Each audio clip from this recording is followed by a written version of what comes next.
नमस्ते विद्यार्थी मित्रों। आज हम लोग पढ़ेंगे 2 लघु कथाएं। पूरक पठन है ये। इकाई 2 का दूसरा पाठ है 2 लघु कथाएं। सबसे पहले इसमें ये बता दें कि इसमें 2 छोटी छोटी कहानियां दी गई हैं। तुम लोगों को कहानियां बहुत पसंद है ना, तो कहानियों के माध्यम से इसमें एक शिक्षा दी गई है, सीख दी गई है, और उसको हम लोगों को जीवन में निभाने का प्रयत्न करना चाहिए। सबसे पहले तो ये बता दें कि 2 लघु कथाएं जो हैं, इसके जो लेखक हैं वो हैं नरेंद्र छाबड़ा। अब इनका परिचय हम लोग देखेंगे। नरेंद्र छाबड़ा जाने माने कथाकार हैं। कहानियों के साथ साथ आपने बहुत सी लघु कथाएं भी लिखी हैं। आपकी लघु कथाएं विभिन्न पत्र पत्रिकाओं में नियमित रूप से स्थान पाती रही हैं। प्रमुख कृतियां हैं मेरी चुनिंदा लघु कथाएं आदि। अब गद्य संबंधी हम लोग थोड़ा देखेंगे। यह 2 लघु कथाएं दी गई हैं। प्रथम लघु कथा में लेखक ने यह दर्शाया है कि जब हम बड़ी दुकानों, मॉल, होटलों आदि में जाते हैं तो कोई मोल भाव नहीं करते, चुपचाप पैसे दे सामान ले चले आते हैं। इसके उलट जब हम रेहड़ी वालों, फेरी वालों से सामान खरीदते हैं तो मोल भाव करते हैं। हमें इस सोच से बचना चाहिए। दूसरी लघु कथा में लेखक ने रिश्वतखोरी, भ्रष्टाचार आदि पर करारा व्यंग्य किया है। इस कहानी में लेखक ने यह दर्शाया है कि सत्य का पालन ही लक्ष्य तक पहुंचने में सहायक होता है। तो सबसे पहले हम लोग जो पहली लघु कथा है उसका नाम है कंगाल। कंगाल का अर्थ क्या होता है? गरीब। गरीब अर्थात जिसके पास कपड़ा, मकान, रहने को घर हो, लेकिन बहुत ही कम आमदनी में उसका वो अपना घर चला रहा हो। तो वैसे ही लोगों के बारे में आज हम लोग यहाँ पर पढ़ने वाले हैं। इस वर्ष बड़ी भीषण गर्मी पड़ रही थी। दिन तो अंगारे से तपते रहते ही थे, रातों में भी लू और उसमें से चैन नहीं मिलता था। लेखक एक बार कहाँ गए थे? घूमने के लिए गए थे, और इस वर्ष वो बता रहे हैं कि बहुत गर्मी पड़ रही थी। दिन में बहुत अंगारे के जैसे दिन में धूप तपती थी और रातों में भी लू चलती थी। लू अर्थात गर्म हवाएं। सोचा इस लीजे और घुटन भरे मौसम से राहत पाने के लिए कुछ दिन पहाड़ों पर बिताए। लीजे यानी सीलन भरा, दम घुटने वाला, घुटन भरा यानी घुटन महसूस होने वाला, ऐसा वो मौसम था। और प्रायः गर्मियों में मौसम इतना गर्म होता है तो लोग अधिकतर पहाड़ों पर घूमने के लिए जाते हैं, क्योंकि पहाड़ों का जो वातावरण होता है वो बड़ा ही ठंडा होता है। वहाँ की हवा ठंडी होती है, वहाँ पे घूमने फिरने में बहुत मजा आता है। इसीलिए अधिकतर गर्मियों के दिन में लोग पहाड़ों पर जाते हैं। तो इसी तरह से लेखक भी इस वर्ष पहाड़ों पर अपनी छुट्टियां बिताने के लिए गए। अगले सप्ताह ही पर्वतीय स्थल की यात्रा पर निकल पड़े। 2-3 दिनों में ही मन में सुकून सा महसूस होने लगा था। वहाँ का प्राकृतिक सौंदर्य, हरे भरे पहाड़, गर्व से सीना ताने खड़े, दीर्घता सिद्ध करते वृक्ष, पहाड़ों की नीरवता में हल्का सा शोर कर अपना अस्तित्व सिद्ध करते झरने मन बदलाव के लिए पर्याप्त थे।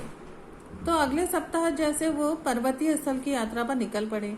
2-3 दिनों में ही उनको सुकून सा महसूस होने लगा।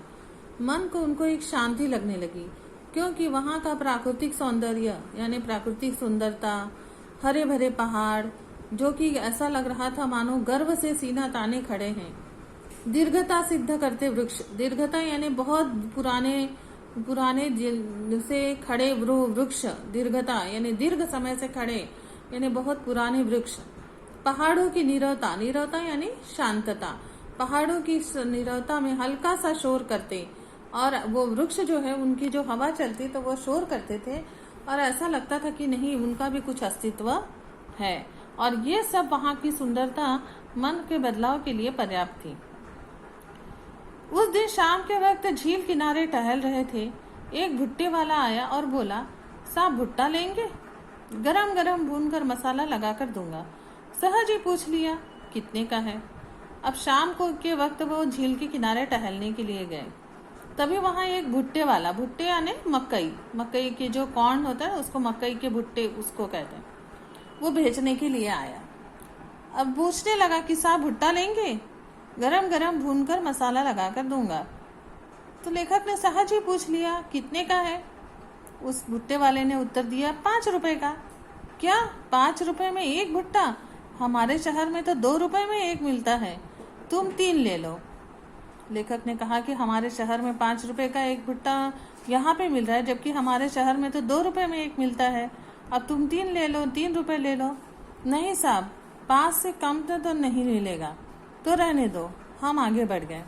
एकाएक पैर ठिठक गए और मन में विचार उठा कि हमारे जैसे लोग पहाड़ों पर घूमने का शौक रखते हैं, हजारों रुपए खर्च करते हैं, अच्छे होटलों में रुकते हैं, जो बड़ी दुकानों में बिना दाम पूछे खर्च करते हैं, पर गरीब से 2 रुपए के लिए झिकझिक करते हैं। कितने कंगाल हैं हम। उल्टे कदम लौटा और 20 रुपए में 4 भुट्टे खरीद कर चल पड़ा अपनी राह। मन अब सुकून अनुभव कर रहा था। तो अर्थात लेखक के मन में क्या आया कि हम इस 5 रुपए का एक भुट्टा बोल रहा है, तो हम यहाँ पे उसका दाम पूछ रहे हैं, उसको उसकी कीमत लगा रहे हैं, उसको कम करने के लिए कह रहे हैं। लेकिन अगर हम लोग जब बड़े बड़े होटलों में जाते हैं, बड़े बड़े मॉल्स में जाते हैं, तब तो वहाँ हम दाम नहीं पूछते, तब तो वहाँ हम बिना कीमत दे जितनी बोली उतना फट से दे देते हैं। तो यहाँ कहने का तात्पर्य ये है कि जो गरीब हैं और जो गरीब अपने जीवन की रोजी रोटी कमाने के लिए जो अपना कुछ बेच के अपना जीवन चलाते हैं, उसको हम 1 रुपए या 2 रुपए ज़्यादा देने के लिए कितना झिकझिक करते हैं। कितने कंगाल हैं हम। उल्टे कदम लौटा और उन्होंने 20 रुपए में कितने भुट्टे खरीद लिए? 4 भुट्टे। अर्थात कहने का तात्पर्य है कि जो गरीब ठेले वाले हैं, गरीब बेचने वाले हैं, उनको अगर हम 2 रुपए की जगह 4 रुपए भी अगर दे देते हैं, तो हमारे मन को शांति मिलेगी और वो हमें दुआएं देंगे। इसीलिए दोस्तों, मित्रों, जब भी तुम लोग कहीं जाओ तो कभी भी किसी भी गरीब भुट्टे वाला हो या कुछ रिक्शे वाला हो या कोई बेचने वाला हो, तो ये ध्यान रखना कि उनसे कीमत पूछकर उनको कम करने के लिए न कहकर, बल्कि 1 रुपए या 2 रुपए ज़्यादा दे देना, क्योंकि वो उनकी रोजी रोटी का आसरा होता है, सहारा होता है। और इस छोटी सी इस कहानी से हमें यही सीख मिलती है और आगे से हम लोगों को इस बात का ध्यान भी रखना है। इसी हमें सीख मिली है। तो चलो विद्यार्थियों, इस तरह से ये छोटी सी कहानी यहाँ समाप्त होती है। धन्यवाद।